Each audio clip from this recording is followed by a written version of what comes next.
Si yo os preguntara cuál es la voluntad de Dios, porque en la oración del Padre Nuestro, el Señor enseñó a orar de esa manera: Padre nuestro que estás en los cielos, santificado sea tu nombre, venga tu reino y hágase tu voluntad. O sea que en oración el Señor Jesús nos enseñó a pedir que se haga su voluntad y no la nuestra. Bueno, pero hay que saber, porque claro, sí, que se haga su voluntad, pero ¿cuál es su voluntad? ¿Cuál es su voluntad? El Señor nos ordena pedir en oración que se haga su voluntad, pero ¿cuál es su voluntad?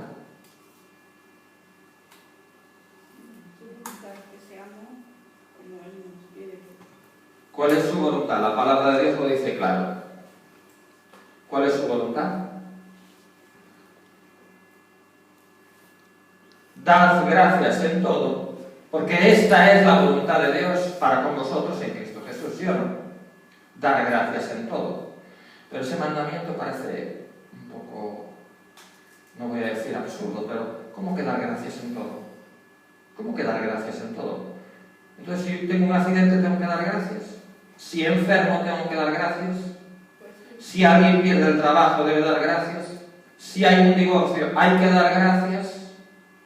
Dar gracias en todo, porque esta es la voluntad de Dios para con vosotros, no dice para todo el mundo, dice para con vosotros en Cristo.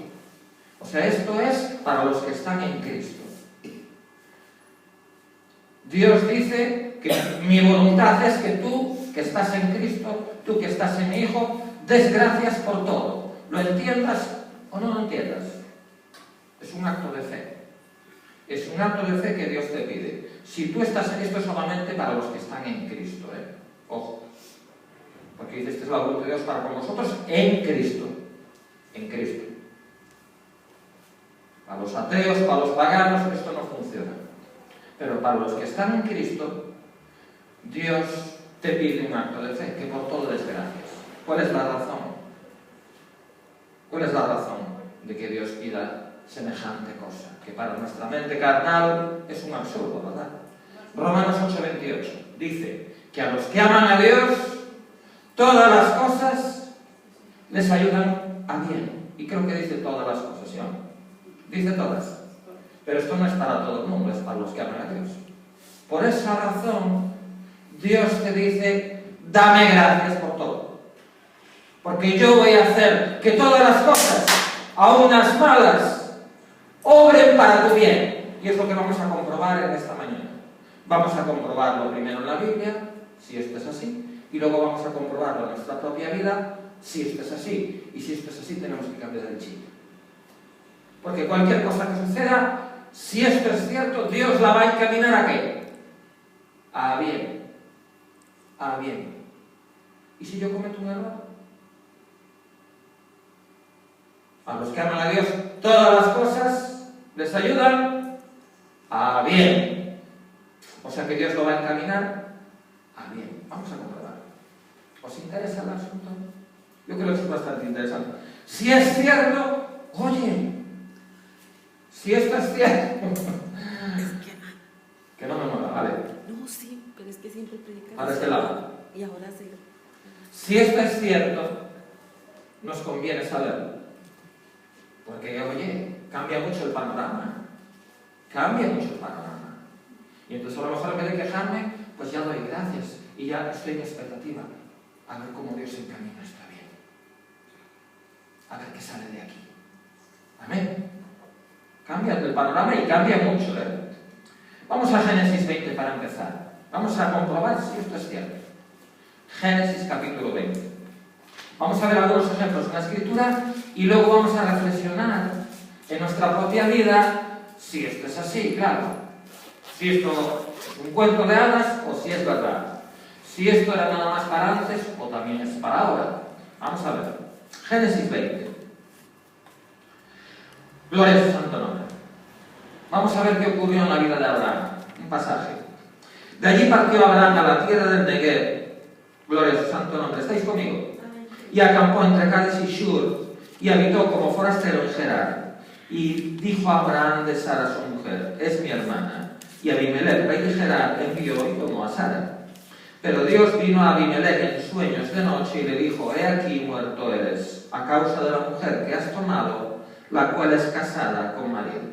Bueno, el adulterio es una cosa grave delante de Dios. Tan grave que Abimelech corría peligro de muerte por tomar la mujer de Abraham. Mas Abimelech no se había llegado a ella y dijo: Señor, ¿matarás también al inocente? ¿No me dijo él, mi hermana es, y ella también dijo, es mi hermano? Con sencillez de mi corazón y con limpieza de mis manos he hecho esto. Y le dijo Dios en sueños: gloria a su santo nombre. Yo también sé que con integridad de tu corazón has hecho esto, y yo también te detuve de pecar contra mí, y así no te permití que la tocases. Fijaros lo que Dios hizo. O sea, no le permitió, de alguna manera la guardó, la acercó, y no le permitió tocarla. De alguna manera obró en el corazón de él para que no se allegara a ella. Ahora pues, devuelve la mujer a su marido porque es profeta, y orará por ti y vivirás. Y si no la devolvieres, sabe que de cierto morirás tú y todos los tuyos.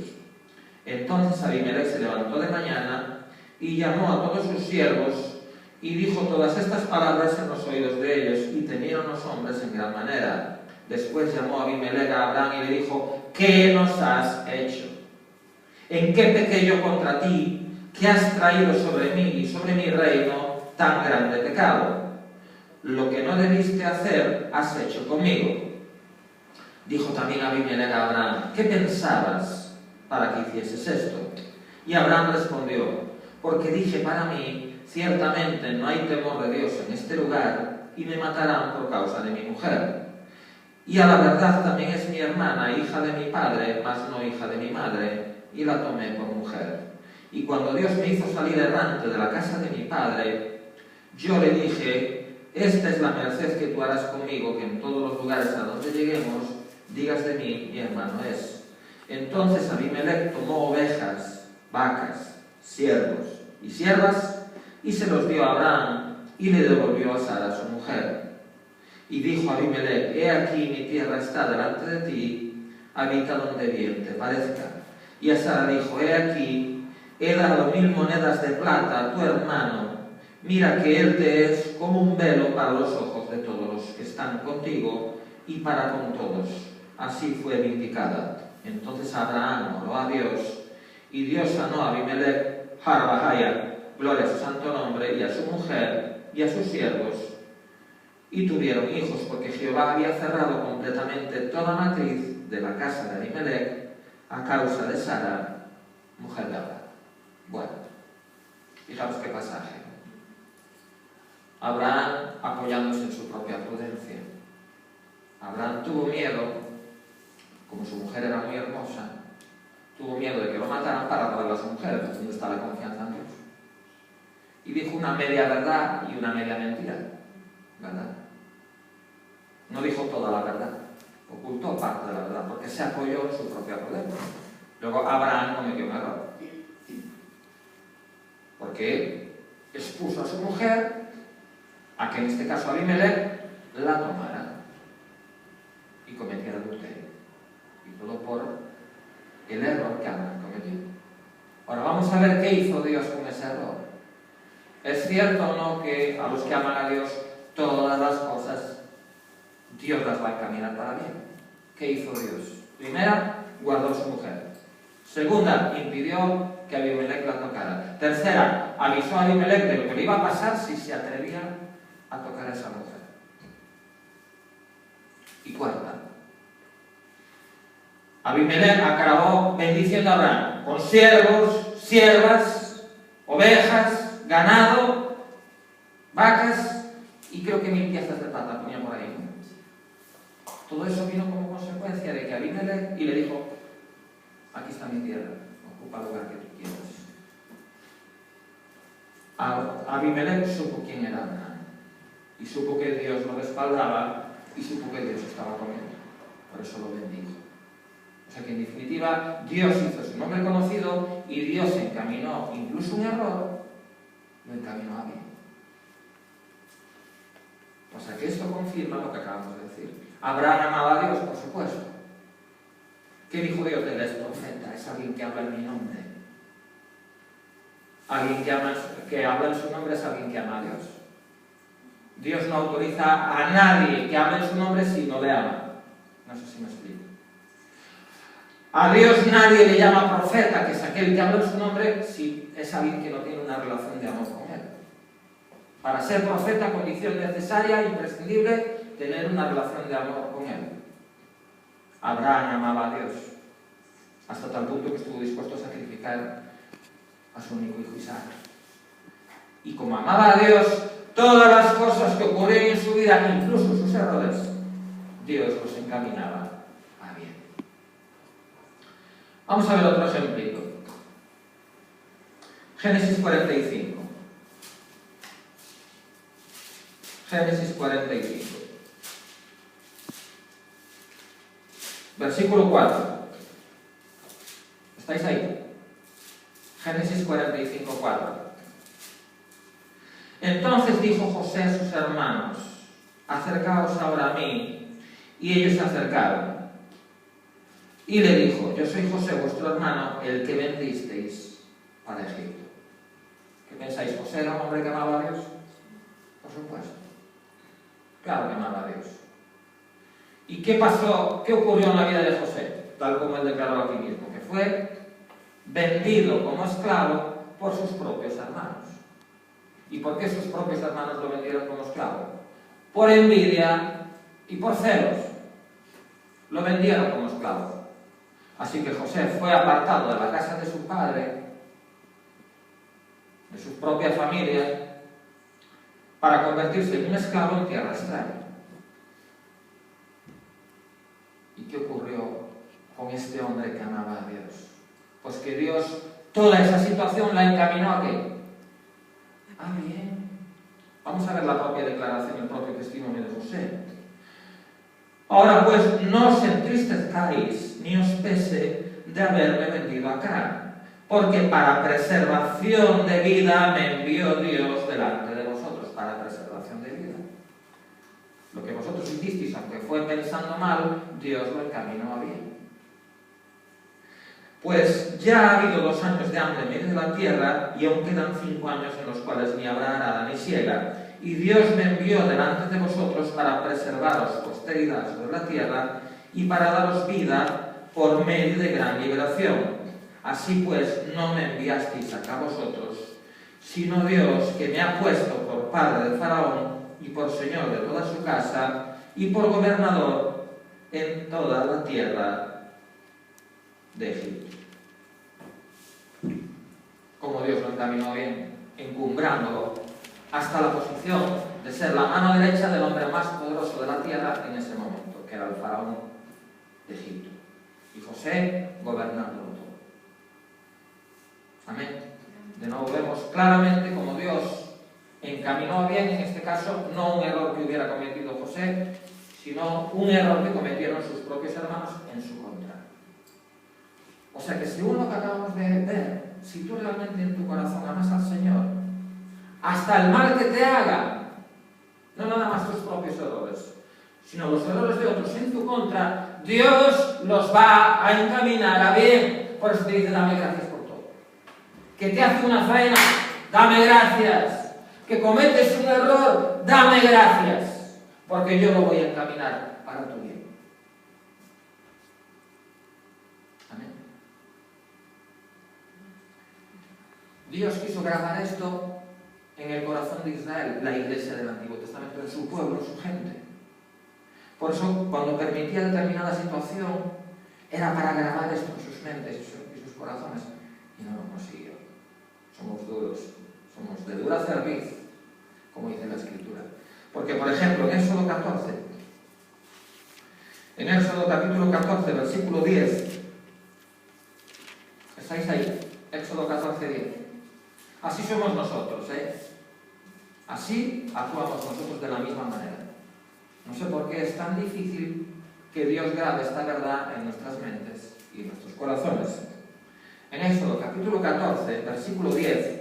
Y cuando Faraón se hubo acercado, gloria a su santo nombre, los hijos de Israel alzaron sus ojos y he aquí que los egipcios venían tras ellos, por lo que los hijos de Israel temieron en gran manera y clamaron a Jehová. y dijeron a Moisés: Moisés, tranquilo, esto va a obrar para bien. No dijeron eso. No había sepulcros en Egipto que nos has sacado para que muramos en el desierto. ¿Por qué has hecho así con nosotros que nos has sacado de Egipto? ¿No es esto lo que te hablamos en Egipto diciendo: déjanos servir a los egipcios, porque mejor nos fuera servir a los egipcios que morir nosotros en el desierto? Y Moisés dijo al pueblo: no temáis, estad firmes y ved la salvación que Jehová hará hoy con vosotros. Gloria a su santo nombre, porque los egipcios que hoy habéis visto, nunca más para siempre los veréis. Jehová peleará por vosotros y vosotros estaréis tranquilos. El pueblo creyó que de alguna manera Moisés y Dios los llevaban hasta el Mar Rojo para que será su fin. Pero Dios no los llevó ahí para acabarlos a ellos, sino para acabar con sus enemigos. Una situación que parecía difícil y peligrosa, Dios la encaminó bien. ¿Para qué Dios los llevó aparentemente a una encerrona? No para acabar con ellos, ni para acabar con sus vidas, sino para acabar con sus enemigos. Dios quiso grabar en el corazón de su gente que cualquier situación, por difícil que pareciera, Dios la iba a encaminar a bien. Estaban en una situación con los carros de Faraón detrás, su vida peligraba. Pero lo que Dios les quiso mostrar es: aunque tu vida peligre, yo de eso voy a sacar un bien. Si tú me amas, si tú me das gracias, si tú confías en mí, aunque estés en peligro, yo lo voy a encaminar para tu bien. Bueno, hubo panderos, hubo danzas, cantaron, Moisés cantó un cántico profético, su hermana María con panderos y danzas y todas las mujeres, hubo fiesta allí. Cuando vieron lo que Dios hizo, cuando las aguas del Mar Rojo se cerraron y los enemigos perecieron. Pero Dios dijo: a ver si realmente aprendieron una lección. Y los llevó a un sitio en el desierto llamado Mara. Os podéis imaginar, cuando uno camina por el desierto, lo que más tiene que es sed, ¿verdad? Estaban muy sedientos, con el calor del desierto. Y llegaron a un lugar llamado Mara, que en hebreo significa amargura, porque las aguas que había allí eran amargas. ¿Y qué pasó? En Éxodo 15, si pasamos la página, versículo 22, versículo 23, y llegaron a Mara y no pudieron beber las aguas de Mara porque eran amargas, por eso le pusieron el nombre de Mara. Entonces el pueblo murmuró contra Moisés y dijo: ¿qué hemos de beber? Y Moisés clamó a Jehová, y Jehová le mostró un árbol y lo echó en las aguas, y las aguas se endulzaron.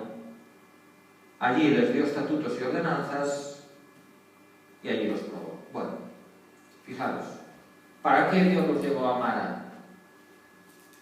Para grabar no nada más en sus mentes, sino también en sus corazones, ¿qué? Que cualquier situación amarga, Dios la puede convertir en dulce. Incluso las aguas amargas de Mara, las aguas amargas de Mara, Dios encaminó a esa situación a bien. Dios las convirtió en dulces. Entonces, ¿para qué Dios los llevó a Mara? Para grabar de una vez por todas en la mente y en el corazón de su gente que cualquier situación, por amarga que sea, Él la va a encaminar a bien, convirtiendo lo amargo en dulce. Podríamos poner muchísimos ejemplos, pero en el Antiguo Testamento hemos visto 4. Hemos visto la vida de Abraham, la vida de José, y 2 en el pueblo de Israel. Vamos al Nuevo Testamento. Vamos a ver un ejemplito, al menos, o 2 del Nuevo Testamento. Vamos a Marcos 4. Si esto sucedió con la iglesia del Antiguo Testamento, que es la nación de Israel, y el Señor no cambia, Él es el mismo, cabe esperar que el trato que tuvo con la iglesia del Antiguo Testamento sea el mismo con la iglesia del Nuevo Testamento. Marcos capítulo 4, versículo 35.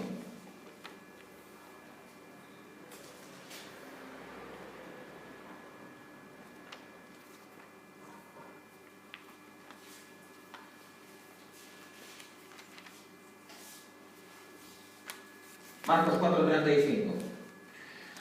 Y aquel día, cuando llegó la noche, les dijo: pasemos al otro lado. Y despidiendo a la multitud, le tomaron como estaba en la barca, y había también con él otras barcas. Pero se levantó una grande tempestad de viento y echaba las olas en la barca de tal manera que ya se anegaba. Una situación delicada, ¿verdad? Iban navegando, vino una tormenta, el mar entrando dentro de la barca y la barca se hundía. Una situación un poco delicada, ¿verdad?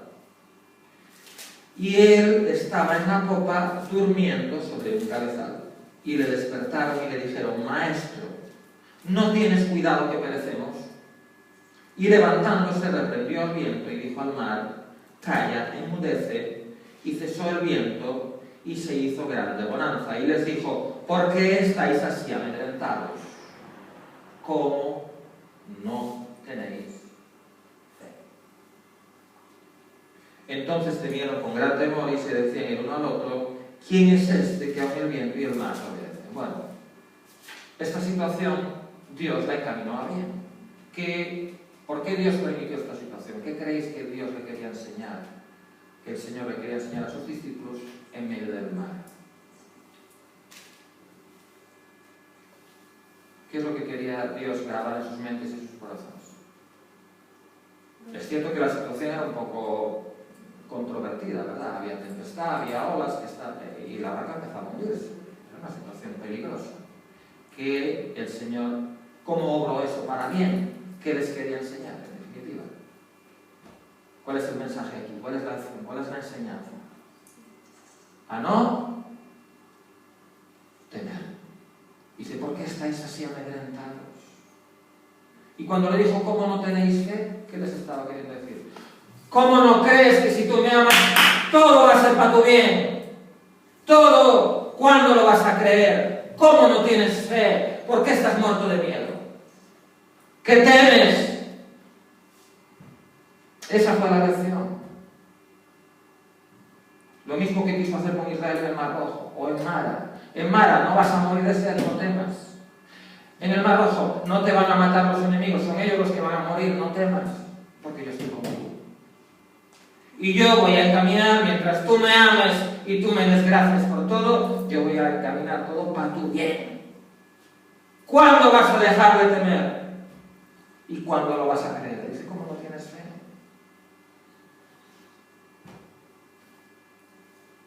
Yo estuve meditando acerca de... Ya no voy a utilizar más la Biblia, podríamos poner infinidad de ejemplos, pero ya no más. Yo estuve pensando en mi propia vida, si esto se cumplió. Y bueno, de verdad estuve pensando tantos ejemplos que pudiera poner en mi propia vida. Te invito a que tú reflexiones en la tuya, si esto es verdad o no. Si esto se cumple o no se cumple. En una ocasión yo di testimonio, ¿verdad?, de cómo íbamos a comprar un piso. Y justo cuando íbamos a comprar nos lo llevan. Y al rato aparece mucho mejor. Es un ejemplito muy simple de cómo Dios encamina cualquier cosa a bien. Cuando tú le amas, cuando tú le buscas, cuando tú oras, cuando tú le das gracias, cualquier situación Dios le encamina a bien. Este verano es otro pequeño detalle, ¿verdad?, pero que me hizo reflexionar, y por eso quise compartir esto en esta mañana. Íbamos a hacer un viaje un poco largo, pero Dios nos detuvo por una serie de circunstancias. Problemilla ahí en el coche, nos detuvo de hacer ese viaje. Luego nos enteramos en una ola de calor terrible, con alerta naranja en esa zona. Porque Dios todo me encamina para bien. Todo. A los que me aman. Amén. Y es un acto de fe dar gracias. Es fácil dar gracias después de que los servicios fueron ahí sepultados en el Mar Rojo. Lo difícil es antes dar gracias. En vez de decir: ¿para qué nos trajiste aquí? ¿Para matarnos? Es un acto de fe. Ellos temieron, lo mismo que los discípulos temieron. ¿Y cuál fue la reprimenda de parte del Señor? ¿Cómo estáis así amedrentados? ¿Cómo no tienes fe? ¿Cuándo te vas a decidir a confiar en mí? ¿Cuántas más cosas tiene Dios que hacer en nuestras vidas? Encaminándolas a bien, para que realmente acabemos creyendo y acabemos confiando de que es así. Hemos visto en la vida de Abraham un error que él cometió. Hemos visto en la vida de José un error que otros cometieron en su contra, y en ambos casos Dios lo encaminaba bien. Hemos visto en la nación de Israel situaciones comprometidas en las cuales su propia vida peligraba, o situaciones donde no había agua para satisfacer su sed, y como Dios en ambos casos lo encaminó bien. Amén. Y pudiéramos poner más y más ejemplos, y alguno puede verlo y comprobarlo en su propia vida. Que no en vano la voluntad de Dios es que demos gracias en todo, porque en todo Dios, gloria a su santo nombre, lo va a encaminar para nuestro bien. Amén. ¿Lo crees realmente? ¿De verdad lo crees? ¿Cuántos lo creen? ¿Lo crees o no lo crees? Amén. Amén. Aleluya. ¿O será cierto, será que Dios miente? Será cierto. Si tú le amas, es el único requisito. Es el único requisito, porque dice a los que aman a Dios. No es para todo el mundo. Si tú amas al Señor, tú piensa en tu corazón, ¿le amo realmente? ¿Le amo de verdad? Si tú le amas, tranquilízate. Si tú le amas, despreocúpate. Si tú le amas, deja de temer, porque cualquier cosa que suceda, aún un error tuyo, no un error que uno cometa deliberadamente, pero somos humanos, aún no queriendo cometer errores, a veces los cometemos. Aún eso, Dios lo va a ayudar a bien. Me viene a la mente un último ejemplo, ya termino. David, ¿qué queréis? ¿Que amaba o no amaba al Señor? Sí. Fijaros que dice la Escritura de un varón conforme al corazón de Dios. Y cometió un error tan grande por codiciar a una mujer casada, que mandó a la muerte a su marido, habiendo previamente adulterado con ella. Adulterio, acordaos que por causa del adulterio casi Dios mata a Abimelech. O sea, David cometió dos pecados, a cual peor, y los dos dignos de muerte. ¿Sí o no? Y sin embargo, como amaba a Dios, Dios no nada más lo perdonó, aunque lógicamente lo castigó, y bien que lo castigó porque Dios es justo, pero lo encaminó a bien. Porque de David y de la simiente que David plantó en la matriz de Besalem, ¿quién salió? Saúl. Así que después de que hubo arrepentimiento, restitución, castigo, y etcétera, Dios de todo eso sacó un bien. Porque de ahí vino Salomón, un escritor de Proverbios y de Eclesiastés. ¿Por qué? Porque David amaba a Dios. Y de ahí, aún de un error tan grave como ese, Dios tenía que sacar un bien. Ponte de pie en esta mañana. Vamos a darle gracias a Dios por lo que hemos aprendido. Y ojalá nuestros ojos sean abiertos, de una vez por todas. Y cuando pase algo, si tú amas al Señor, pienses, en vez de pensar, uy, qué tragedia, tú piensas, qué bien saldrá de aquí. Señor, y gracias te doy de antemano por el bien que tú vas a sacar